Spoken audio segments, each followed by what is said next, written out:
നിയമസഭാ തെരഞ്ഞെടുപ്പ് പടിവാതിൽക്കൽ എത്തി നിൽക്കുകയാണ്. ഇതിനിടെ തമിഴ്നാട്ടിലും കേരളത്തിലും ഒരുപോലെ പ്രചാരണം നടത്തുന്ന ഒരു താരമാണ് ഇപ്പോൾ നമ്മുടെ കൂടെയുള്ളത്. 24-നൊപ്പമുള്ളത് BJPയുടെ തമിഴ്നാട് സംസ്ഥാന വൈസ് പ്രസിഡന്റ് കൂടിയായ குஷ்பு சுந்தராണ്. வணக்கம். வணக்கம். எப்படி இருக்கீங்க கேம்பெயின் எல்லாம்? கேம்பெயின் ரொம்ப நல்லா போயிட்டுருக்கு. நேற்று 4 இடம் போனோம். ஆனால் டைம் ஆச்சு. ஸோ 2 இடம் தான் எங்களால் போக முடிஞ்சுது. ஆனால் மக்களுடைய உற்சாகம் ரொம்ப அதிகமாக இருக்குது. பாஜக என்டிஏ அலையன்ஸ் ஜெயிக்கணும், ஒரு மாற்றம் வரணும், அதுக்கு நாங்கள் தயாராக இருக்கோம்னா மக்கள் வந்து அவங்களுடைய சைடில் சொல்லிட்டு இருக்காங்க. இப்போ கேரளாவில் இன்றைக்கி கரெக்டாக ஒப்சர்வ் பண்ணிடுன்னு நினைக்கிறேன்.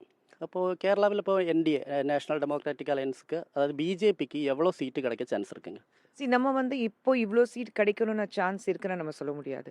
ஆனால் நிச்சயமாக ஒரு NDA எங்களுடைய கம்ப்ளீட் தேசிய ஜனநாயக கூட்டணி சொல்லும்போது நாங்கள் எல்லாரும் சேர்ந்து ஒரு கவர்மெண்ட் ஃபார்ம் பண்ணுற அளவுக்கு நிச்சயமாக எங்களுக்கு வெற்றி இருக்கும். அது மட்டும் என்னால் உறுதியாக சொல்ல முடியும். எல்லா இடத்துலையும் ஒரு புதுசாக வரும்போது ஒரு மிக சிறந்த வாய்ப்பு எங்களுக்கு இருக்குன்னா அப்படி இல்லாமல் வெற்றி நிச்சயம் அதுதான் முக்கியம். ஸோ அந்த வெற்றி நிச்சயம் எங்கள் NDA அலையன்ஸ்க்கு BJPக்கு இருக்குது. அதில் எந்த சந்தேகமும் வேண்டாம். இப்போ கேரளாவில் வந்து ஒரு கான்ட்ரவர்சி இருக்குது, ஒரு டீல், ஒரு CPM BJP டீல் இருக்குன்னு காங்கிரஸ் சொல்கிறேன். அந்த மாதிரி ஒரு டீல் அது ரொம்ப இப்போ மெயினாக அதுதான் ஒரு டிபேட் நடக்குது. அதை பற்றி உங்களுக்கு ஏதாச்சும் இது இருக்குங்களா? காங்கிரஸ் பொறுத்த வரைக்கும் அவங்களுடைய பேச்சு எப்படி இருக்குன்னா, குடிக்கார பேச்சு விடிஞ்சா போச்சு அந்த மாதிரி தான் இருக்குது. அவங்க சாயந்தரம் என்ன சொல்கிறாங்க அதை காலையில் அவங்களே மறந்துடுறாங்க. இங்கே CPMக்கு BJPக்கு வந்து ஒரு சீக்ரெட் டீல் போயிட்டுருக்குன்னா, அப்புறம் இங்கே வந்து நீங்கள் மற்ற கம்யூனிஸ்ட் சேர்ந்து நீங்கள் ஃபைட் பண்ணுறீங்க. இது நீங்கள் வெஸ்ட் பெங்கால் போகும்போது ஏன் எதிர்த்து நிற்கிறீங்க? அப்போ அவங்களுக்கு என்ன டீல் இருக்குது? இத்தனை வருடங்களாக நீங்கள் டீலில் தானே வேலை பார்த்துட்டு இருந்தீங்க. இது வரைக்கும் தமிழ்நாட்டிலேயே காங்கிரஸ் பொறுத்த வரைக்கும் 1967 1967 you had the last chief minister as one of the greatest statesmen called Kamarajar. அதுக்கப்புறம் ஒரு ஆட்சி அமைத்து ஒரு கட்சி for the last 60 years ஏன் உங்களால் ஆட்சி பிடிக்க முடியல? ஏன் நீங்கள் திமுக நீங்கள் வந்து ஜம்ப் பண்ணிகிட்டே இருக்கீங்க?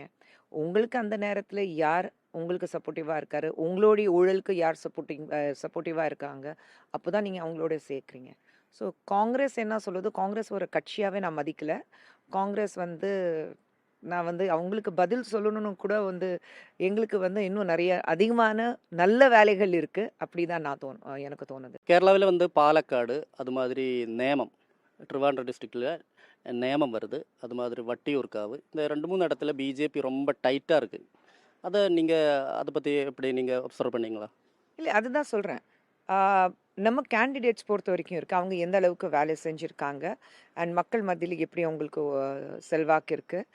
எல்லா இடத்துலையும் கேண்டிடேட் விட கட்சிக்கு தான் ஓட் அளிப்பாங்க. Candidates play a very very vital role, நான் இல்லை சொல்லவே இல்லை. அஃப்கோர்ஸ் அவங்களுடைய அந்த ஸ்ட்ரென்த், அவங்களுடைய கிரவுண்ட் ஒர்க் அது எல்லாமே பார்த்து மக்கள் வாக்களிப்பாங்க. ஆனால் எல்லாத்தையும் தாண்டி அந்த சிம்பிள், அதுக்கு தான் வாக்களிப்பாங்க. ஸோ ஐ திங்க் அந்த சிம்பிள் இஸ் வெரி ஸ்ட்ராங். அதான் நான் உங்களுக்கு ஏற்கனவே சொன்ன மாதிரி நாங்கள் வந்து வந்த உடனே வெற்றி நிச்சயம் மட்டும்தான் சொல்ல முடியும். இத்தனை இடத்துல நாங்கள் ஜெயிப்போம்னு நான் சொல்ல முடியாது. ஆனால் வெற்றி எங்களுக்கு நிச்சயமாக இருக்குது. 2-3 இடத்துல கொஞ்சம் வீக்காக இருந்தாக்க அந்த டஃப் ஃபைட் கொடுத்துட்டு ஜெயிக்கிறதுக்கு அதுக்கு சந்தோஷமே தனி. போராடி ஜெயிக்கிறது சந்தோஷம் தனி. ஈஸியாக உங்களுக்கு கேக் வாக் இருந்தால் அதை you don't enjoy the success more. The more you are pushed against the wall and you say that okay இங்கே நீ போராடி ஜெயிக்கணும்னா அது எங்களுக்கு சந்தோஷம் தனி இருக்குது. நாங்கள் போராடி ஜெயிப்போம், அது மட்டும்தான் எங்களுக்கு கண்டிப்பாக தெரியும். 10 வருஷமாக இப்போ இங்கே கம்யூனிஸ்டுகள் அவங்களோட அட்மினிஸ்ட்ரேஷன் தான் நடக்குது, ரூலிங் பார்ட்டி அவர். காங்கிரஸும் இருக்குது. BJPக்கு கேரளாவில் அந்த மாதிரி ஒரு ஸ்பேஸ் இருக்கா? அப்படி தான் எல்லாரும் கேள்வி கேட்டாங்க சமீபத்தில் நடந்து முடிஞ்ச தேர்தலில். Whether it was municipal election or whether it was அந்த MP எலெக்ஷன். நாங்கள் வந்துட்டோமே, உங்களுக்கு 30 பிளேசஸில் உங்களுக்கு முனிசிபல் பாடிஸ் எங்களுது இருக்குது. The 2 places we have mayors, we have 2 MPs from Kerala. So வர முடியாதுன்னு சொல்ல முடியாது. அதே மாதிரி தமிழகத்தில் வந்து தாமரை மலராது சொல்லும்போது 4 sitting MLAs அசம்பிளியில் இருக்கிறாங்க. அண்ட் இந்த அசம்பிளியில் will see everything jumping to more than double digits for us. So it's there for people to see that where you say there was a time when இந்தியாவில் BJP had only 2 MPs. இன்னைக்கு ராஜ்யசபா இருக்கட்டும் லோக்சபா இருக்கட்டும் 2 இடத்துல maximum strength BJPக்கு இருக்குது. The single largest democratic party in the world வந்து BJP இருக்குது இன்னைக்கு. So அப்படி இருக்கும்போது we are very glad that hard work and sincerity honesty, it always pays. So BJP பொறுத்த வரைக்கும் பிரதமர் நரேந்திர மோடி அவர்களுடைய பாதையில் நாங்கள் போகும்போது it's very clear that we deliver to the people what is promised. We mean development, we mean empowering women, we always believe nation first. குடும்பம் ஃபர்ஸ்ட்னா நாங்கள் பண்ணுறதில்ல, நான் ஃபர்ஸ்ட்னா நாங்கள் பண்ணுறதில்ல, நேஷன் ஃபர்ஸ்ட், வாக்களித்த மக்கள் ஃபர்ஸ்ட். நீங்கள் இப்போ பிரைம் மினிஸ்டருடைய ஆல் தி பாலிசிஸ் நீங்கள் பார்த்தீங்கன்னா எங்கேயுமே வந்து இது பிஜேபிக்கு ஓட்டு போடல அவங்களுக்கு இந்த பாலிசி கிடையாது, அப்படி கிடையாது. It's for the people. Whether you vote for BJP or you don't vote for BJP, every citizen of this country is benefited by the policies and the schemes that have been brought in by the prime minister. So the union government, BJP government, is working for the betterment of the nation, empowering every citizen of this country, and that is what we believe in, and we walk that path. அது மாதிரி நீங்கள் first டிஎம்கேல இருந்தது, அதுக்கு பின்னாடி காங்கிரஸில் போனது, இப்போது பிஜேபியில் உங்களுக்கு கரெக்டான ஒரு பிளேஸ்மெண்ட் கிடச்சதுங்களா? எந்த கட்சி இருந்தாலும் நான் வந்து எனக்கு என்ன பிளேஸ்மெண்ட் இருக்குது பார்த்துட்டு நான் போனதே கிடையாது. நான் டிஎம்கேல 5 இயர்ஸ் இருந்தேன், எந்த பொசிஷன்லேயும் கிடையாது. நான் 5 இயர்ஸ் நான் அந்த கட்சிக்காக உழைச்சேன். I was not even given the status of a national spokesperson or the state spokesperson. எந்த பொசிஷன்லையும் இல்லை. But I work for the party. ஒவ்வொரு கேம்பெயினுக்கு கரெக்டாக போயிருக்கேன், ஒவ்வொரு போராட்டத்துக்கு, ஒவ்வொரு பிரச்சனை வரும்போது I was right at the forefront, fighting like a warrior for DMK. Parliamentary பாலிடிக்ஸுக்கு உங்களுக்கு இன்ட்ரெஸ்ட் இல்லைங்களா? It's not that. Party has to decide. சரிங்களா? வந்த உடனே எனக்கு முன்னாடி எத்தனை சீனியர்ஸ் இருக்காங்க, வந்த உடனே குஷ்பு ஆட்சிக்கு வந்திருக்கா, மக்கள் மத்தியில் ஒரு செல்வாக்கு இருக்குது, அதனால தான் போய் அவளுக்கு சீட் கொடுத்துங்கிறது நான் சொல்லவே இல்லை. நிறைய இருக்காங்க. I am ready to wait. அதே மாதிரி I feel 6 years of my time in Congress was wasted. அது மட்டும் தான் எனக்கு வருத்தமாக இருக்குது. ரொம்ப முக்கியமான 6 years I wasted in Congress. But BJP again is the party which is working for the people. நாங்கள் அரசியலுக்கு ஏன் வரோம்? To serve the people. பேர் பார்த்தாச்சு, புகழ் பார்த்தாச்சு, ஹெட்லைன் நியூஸ், பிரேக்கிங் நியூஸ், மக்கள், மணி, எவ்ரிதிங், பவர், பொசிஷன் எல்லாமே பார்த்தாச்சு. ஸோ இங்கே அரசியலுக்கு வந்ததுக்கப்புறம் தான் இதெல்லாம் நான் சம்பாதிக்கணுங்கிறது கிடையாது. சினிமாவில் நடிச்சுட்டு ஆஸ் அ ப்ரொடியூசர் சரி, ஆஸ் அன் ஆக்டர் சரி, நான் வந்து ஹெட்லைன் நியூஸும் நான் வந்து பணம் சம்பாதிச்சுட்டு நான் வந்து மக்கள் மத்தியில் செல்வாக்கு பார்த்துட்டு நான் போயிடுவேன். பட் அரசியலுக்கு வரும்போது who is going to work for the people? How do you give back to the people who have given you so much of love? So when you come into politics, you serve the people. And BJP பொறுத்த வரைக்கும், this is one party I have seen which serves, which believes in taking good work forward, which believes in making sure that India is growing. And from rock bottom 5, இன்னைக்கு top 3 countries-ல இருக்க India. And இன்னைக்கு globally நீங்க பார்த்தீங்கன்னா மறுபடியும் இந்த வருஷம் who is the most loved global leader அப்படி பார்க்கும்போது நரேந்திர மோடி அவர்களை வந்து தேர்ந்தெடுத்திருக்காங்க. ஸோ குளோபலி பார்க்கும்போது சும்மா கிடையாதுல்ல. இன்னைக்கு உலகத்தில் ஒரு பிரச்சனை நடந்தாலும், எங்கே உலகத்தில் in any part of the world, if there's an issue with any country, first thing they say let Narendra Modiji speak, we are sure that he'll be able to solve the problem. So அப்படி இருக்கும்போது ஒரு மாபெரும் தலைவர் நம்ம மத்தியில் இருக்கும்போது what else do you want? That means we are definitely going in the right way. For the third time, if he is chosen as the Prime Minister of the nation, people believe in him. India believes in him. Globally, all the world leaders believe in him. That means they believe in India. The most next powerful country globally is India. அப்படி இருக்கும்போது what else do you need? அது மாதிரி தமிழ்நாட்டில் இப்போது மதுரை சென்டரில் வந்து உங்களோட husband Sundar C அவங்க போட்டிடுறது, அது அவங்க அங்கே வெற்றி பெறதுக்கு சான்ஸ் இருக்குங்களா? it came as a surprise to me also. அவர் வந்து இந்த மாதிரி போட்டியிட போகிறேன்னு சொல்லும்போது, நான் இன்ஃபேக்ட் அவர் அனௌன்ஸ் பண்ணதுக்கப்புறம் நான் இங்கே தான் இருக்கேன், அவர் இன்னும் பார்க்கவே இல்லை. நான் சுற்றிட்டு தான் இருக்கேன். நான் பாண்டிச்சேரி அண்ட் கேரளா ஃபுல்லாக சுற்றிட்டு இருக்கேன். அவரே இன்னும் பார்க்கல. ஸோ இன்னைக்கு போய் தான் அவர் பார்க்கணும். நான் புதிய நீதி இல்லை அந்த மாதிரி புதிய நீதி பார்ட்டி. பட் மக்கள் என்ன பார்த்துட்டு நீங்கள் அலையன்ஸ் தானே? அது என்டி அலையன்ஸ் தான் புதிய நீதி கட்சி. என்டி அலையன்ஸ் தான். ஆனால் ரெட்டை இலை சின்னத்தில் தான் நிற்கிறாரு, அதிமுக சிம்பிளில் தான் நிற்கிறாரு அவர்.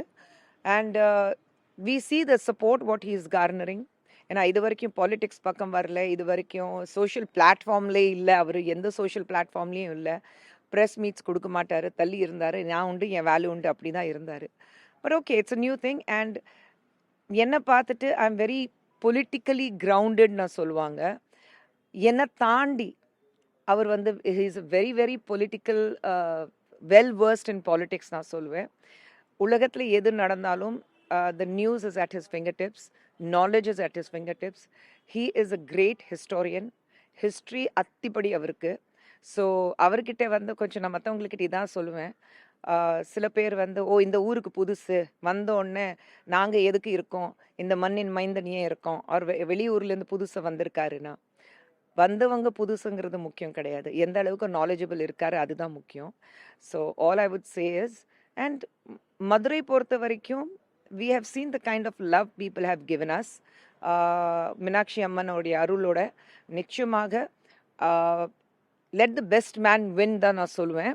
என் ஹஸ்பண்ட் இருக்கிறதுனால அவர் ஜெயிக்கணும்னு ஆசை கண்டிப்பாக எனக்கு இருக்குது, அவர் ஜெயிக்கணும்னு. But let the best person win தான் நான் சொல்வேன். தமிழ்நாட்டில் இப்போ டிஎம்கே தான் கொஞ்சம் ஸ்ட்ராங்காக இருக்குது. 234 கான்ஸ்டியூன்சிஸ் இருக்குது. அங்கே பிஜேபி வந்து 28 இடத்துல மட்டும்தான் அங்கே போட்டிடுறது. ரொம்ப கம்மி தானே அது. அந்த சீட்டு 40 சீட்டு கேட்டது ஏடிஎம்கே இதில், ஆனால் ஒரு 28 இடத்துல மட்டும்தானே கிடச்சிருக்கு. சீட் கேட்டதுன்னா யாரு கூட உட்காந்துட்டு பேசினாங்க? ப்ரெஸ்லேருந்து யாராவது கூட இருந்தாங்களா? இல்லை, அந்த மாதிரி தானே வார்த்தையெல்லாம் நிறைய வருங்க. அப்புறம் வார்த்தை வரும், குஷ்பு சீட் கேட்டாங்க, குஷ்புக்கு சீட் தரப்படலை. இது ஒவ்வொரு தேர்தலும் நான் கேள்விப்பட்டுட்டே இருக்கேன். ஸோ கூட உட்காந்துட்டு இப்போ எப்படி ஆச்சுன்னா, ஒரு விஷயம் நடக்குதுன்னா, ஒரு நாள் செவுத்துக்குள்ளே நடக்குதுன்னா, செவுத்துல காது வச்சுட்டு அதுக்குள்ளே ஒரு வயர் போட்டு என்ன ஸ்பீக்கர் மூலமாக ஹெட்ஃபோன்ஸ் மூலமாக என்ன பேசுகிறாங்க, அது நான் இருந்தேன் ஏதோ கூட இருந்த மாதிரி பேசிகிட்டு இருக்காங்க. ஸோ ஹியர் அண்ட் சர் பேசிஸில் போக வேண்டாம். அங்கே என்ன பேச்சுவார்த்தை நடந்தது? We are very happy with 27 seats which are allotted to us. எங்களுக்கு நிச்சயமாக 60 சீட் காங்கிரஸ் ஒரு காலத்தில் பண்ணாங்க பாருங்க, டிஎம்கே கிட்ட 60 சீட் வாங்கிட்டு 5 சீட் மட்டும்தான் ஜெயிச்சாங்க. அந்த மாதிரி அசிங்கம் எங்களுக்கு வேண்டாம். We are very happy with what we have got. Very happy because again our policy is NDA has to win. EPS has to become the chief minister. We have to put an end to the corruption and the discriminated governance of DMK.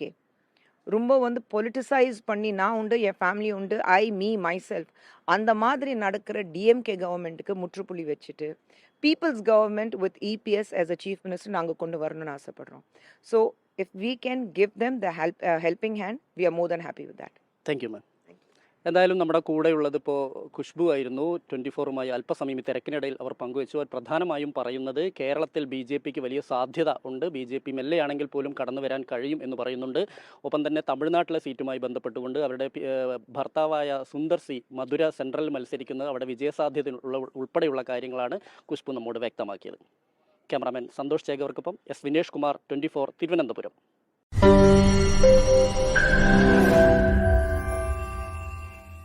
ലോകത്തെവിടെയായാലും ഏത് സമയത്തും 24 വാർത്തകളും augmented reality പാക്കേജുകളും എക്സ്പ്ലെയിനറുകളും വിശദമായി കാണാൻ ഞങ്ങളുടെ YouTube channel നിങ്ങൾക്ക് subscribe ചെയ്യാം.